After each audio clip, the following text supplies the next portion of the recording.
You're listening to the Microsoft Innovation Podcast, where we explore the intersection of people, business, and technology.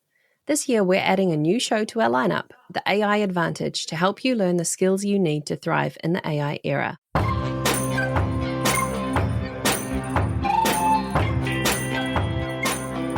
Welcome to the MVP Show. My intention is that you listen to the stories of these MVP guests and are inspired to become an MVP and bring value to the world through your skills. If you have not checked it out already, I do a YouTube series called How to Become an MVP. The link is in the show notes. With that, let's get on with the show. Today's guest is all the way from India. He works at EY as a technical lead. He was first awarded as MVP in 2024. His expertise spans Power Apps, Power Automate, and Dataverse, leveraging Azure services to deliver holistic solutions to his customers. You can find links to his bio and social media in the show notes for this episode. Welcome to the show, Prashant. Thanks for that good introduction to Mark Smith. For me, even I haven't prepared that much a long discussion about myself. So thanks for that. So hey everyone. Awesome. Tell me, Prashant, food, family, and fun. What do they mean to you? Okay, so whenever we talk about this food, family, and fun, I would say when we are not doing any work, so what we can do at that time. So obviously, I'll go for the fun. What I generally do is I like this web series that is available on the Netflix and all, and I personally like crime and thrillers because I belongs to the backbenchers family from the school. Okay, so that's how I invest or I waste my time. Food? Yeah, food is if someone has prepared something for good for me, I can take it easily. But it's not I want to prepare this for myself. No. Yeah, but do you have a favorite? What's your favorite dish? My favorite dish is a milk cake. It's a sweet that is available in India, and it's not that costly, but yes, little bit. Nice. So if I came and visited you, we'd be going and having milk cake.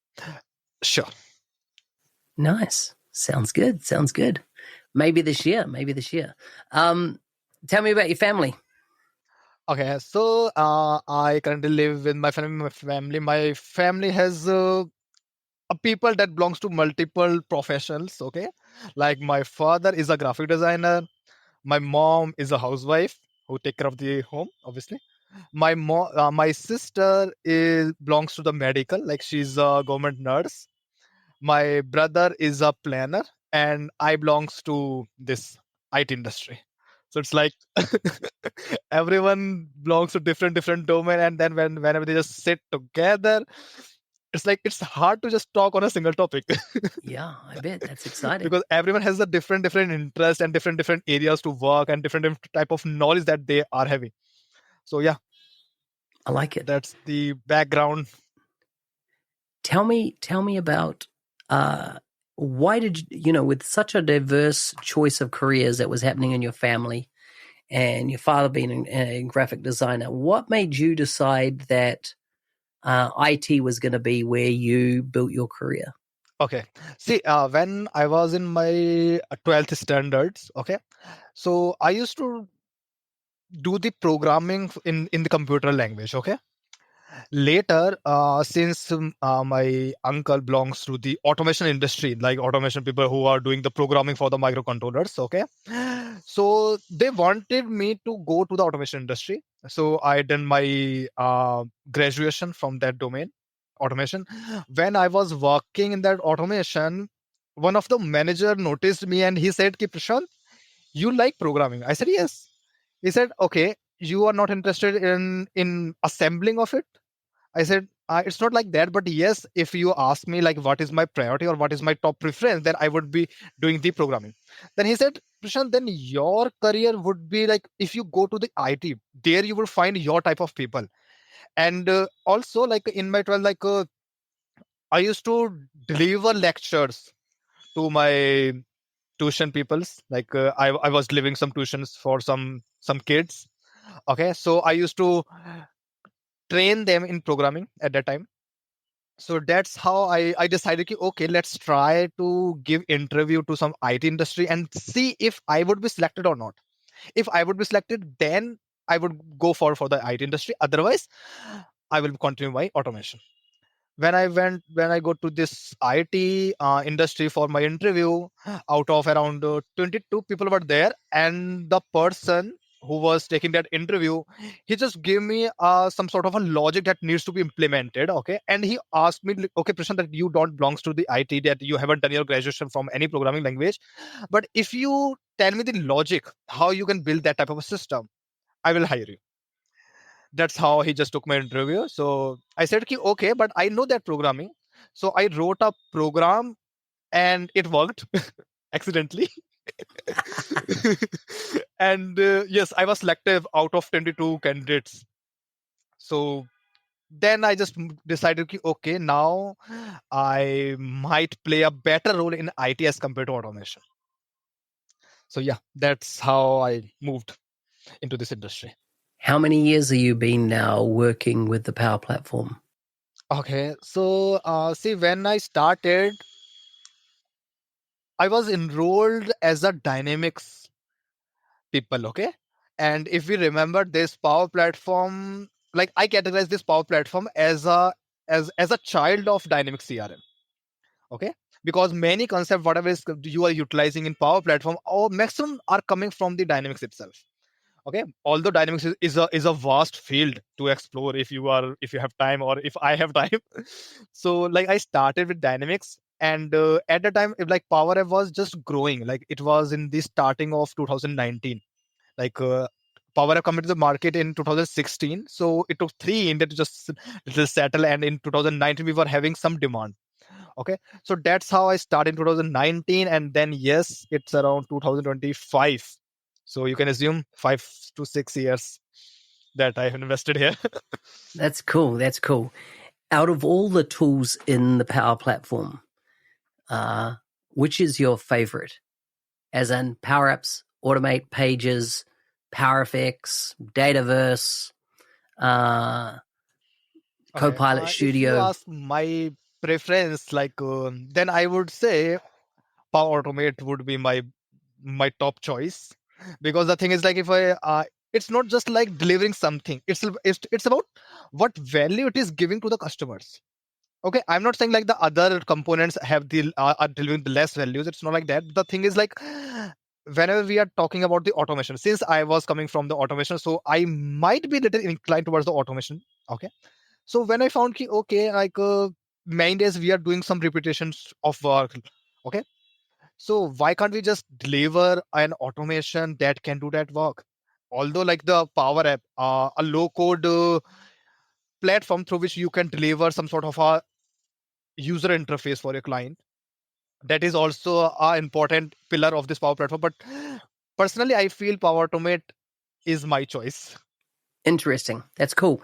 I mean, everyone has the one that they excel in, right? And Power Automate is one of those rock solid tools out there. Are you doing any robotic process automation, RPA? Are you using Power Automate, RPA? Have you done anything with the desktop flows? Yeah, like we was asked to do some sort of a desktop automation. So yes, we deliver a project in that area. So desktop automation is like where you would need a machine where things would work, and cloud is something that it would run on the cloud that side, right? So if you are asking any example, then if I give you the interesting example that I did for the desktop automation, it's like um, a company is uploading their data on the Dynamics AX. Before this finance and operation, people used to use this Dynamics AX, okay, to upload their finance data. So we were fetching that data, and they have given us some sort of a template, some sort of Excel template that is a compact form of their finance. Okay, so we were downloading some reports from the AX, pasting it to the Excel, and then preparing a single line of a summary from it. Okay, so there we have used this desktop automation It's like downloading, pasting some Excel, running some sort of macros on the Excel so that it would prepare a single line of a summary of whole financial data. Okay, and then sending emails to the owners or the stakeholders. So that's sort of a thing that we did. Who's had the biggest influence on your career?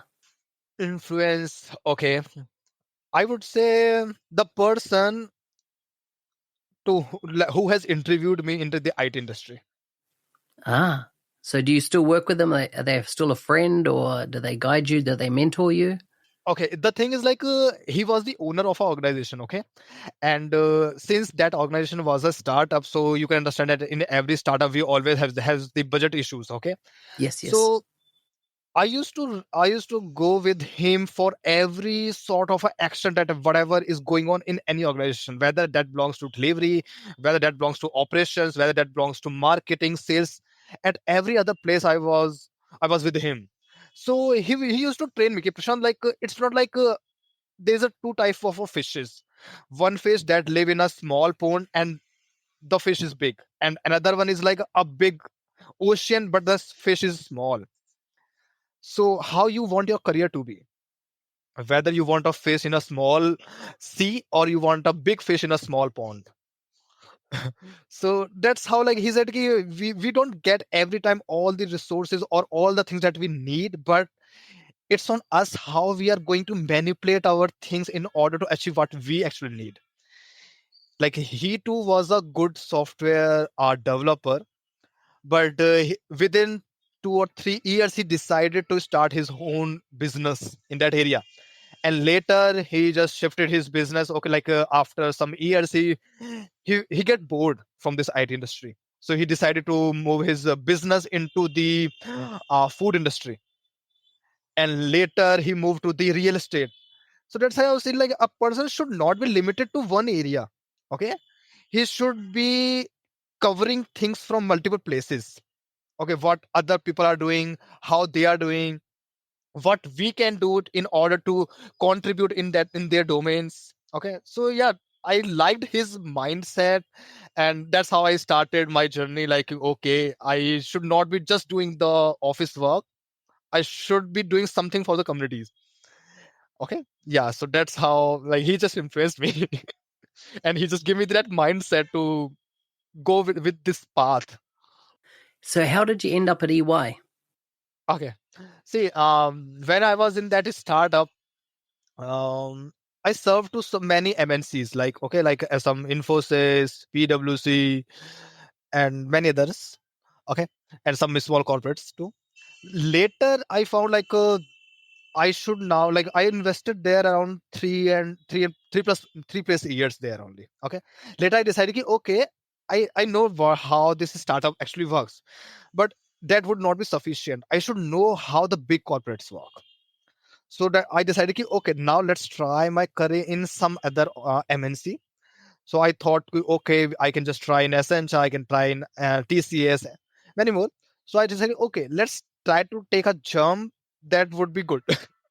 So I decided, okay, let's move to the big four. Like, like this EY belongs to big four of the world, right?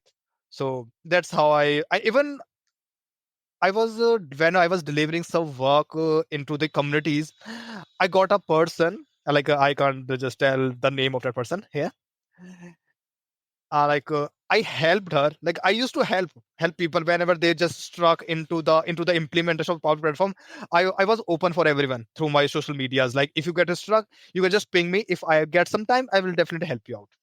So I helped a person through my LinkedIn, and she asked me, "Ki Prashant, if you want to explore your career in EY, please let me know." I said, "Okay, let's try then." So that's how I come to this EY. Ah, okay. So without saying her name, what was the question that she had that you solved? Okay, if I remember, like it was in the 2022, somewhere around April. Okay, she needed to build some sort of a filtration process in a grid that we can add inside a Power App, and some sort of automation that she wanted to implement for her client. Okay, And she was confused, like whether that implementation would be reliable or not. So I said ki, okay, like I provided her two different type of approaches to implement his scenario, and both were reliable. So I gave her the chance ki, okay, you can just proceed with any one of them and it would be good. So that's how maybe I start I like she was my friend, and then we used to talk and I used to solve her queries, not on a regular basis, but yeah, like once a month or maybe twice a month. And then after some months, like I moved to EY. She belongs to EY only. Now, when you look at 2025, what's your big goals for this year? Okay, nice question. If I understand this, 2000 last year when I was awarded for this MVP. Okay, so I got to know that this MVP is not just a reward that you got. It's about more type of a responsibility that you will get, and people would expect you that you would continue your delivery in addition to the community helps. Okay, so I decided ki, okay, I will be start doing some sort of communities entertainments, not just entertainment. Like right now, I just provide support through some online medium, but people just ask me like, why can't you just come to some events and deliver some lectures or deliver some trainings? I do that trainings, but in in my internal EY. Okay, so yeah, that's my goal for the 2025, that I should start focusing to go to events as a speaker. Like yeah, so that's my goal.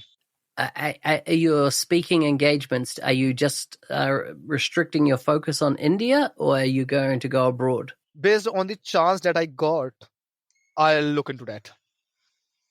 Obviously, if you get a chance to just talk globally or just to move outside EY and then deliver that lecture, that would be also good, because that's how you would increase your network, and network has a different a key for your career.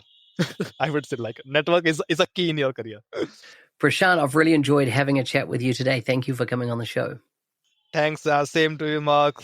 I really, really wanted to just talk to you, because I used to listen to your podcast some years back, like in 2021 or 22. I heard your feedback, because like in 2019, no, not 19, 2020, I was in a podcast where I was doing some comparison between the model and the canvas.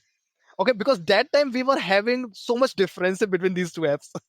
Okay, so the person that belongs to some other country were there in the podcast, and we were doing that. And after that, like around 3 or 4 years later, I'm coming back to another podcast now.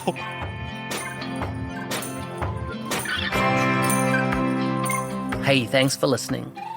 I'm your host, Business Application MVP Mark Smith, otherwise known as the NZ365 Guy.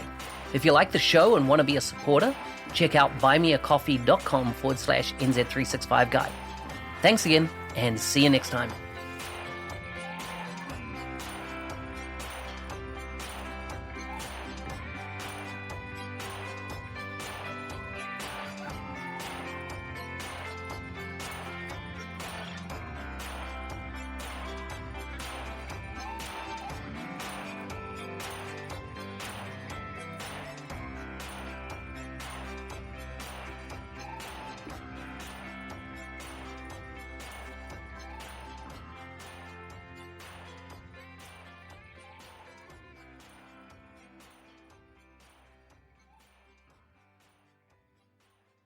Are you ready to accelerate your career in the Microsoft ecosystem? The 90-Day Mentoring Challenge, created by Mark Smith, is your opportunity to create a personalized pathway to success. Join over 1,200 alumni from more than 70 countries who have achieved remarkable results, from promotions to new job opportunities. Take it from Nathan, who said, "Since completing the 90-Day Mentoring Challenge, I've become an MVP in business applications and doubled my income." Or from Parvez, who shares, "I've never felt as inspired or energized about my career as I do now." Sign up at arcor.nz365guide.com. You can find the link in the show notes. And if you use the code podcast, you'll get 10% off.